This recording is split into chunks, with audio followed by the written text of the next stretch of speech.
రాజీవ్ స్వగృహ ప్లాట్లను ఇప్పటికే విడిగా అమ్మకానికి పెట్టిన ప్రభుత్వం ఇప్పుడు ఏకమొత్తంగా టవర్ల అమ్మకానికి చేపట్టింది. పోచారం, గాజుల రామారంలోని పనులు పూర్తి కాని రాజీవ్ స్వగృహ టవర్ల విక్రయానికి నోటిఫికేషన్ జారీ చేసింది. 2 చోట్ల టవర్ల వారీగా విక్రయించనున్నారు.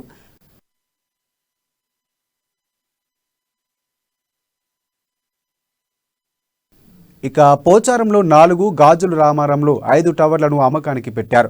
పోచారంలోని ఒక్కో టవర్లో 72 నుంచి 198 ప్లాట్లు ఉండగా గాజుల రామారంలోని ఒక్కో టవర్లో 112 ప్లాట్లు ఉన్నాయి.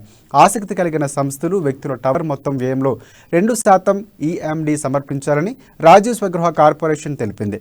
ఇక ఈఎండి సమర్పించేందుకు జనవరి 30వ తేదీ వరకు గడువు ఇచ్చారు. లాటరీ ద్వారా టవర్లను కేటాయిస్తారు. హెచ్ఎండిఏ స్వగృహ వెబ్సైట్లలో టవర్ల వివరాలు పూర్తి సమాచారాన్ని అందుబాటులో ఉంచారు.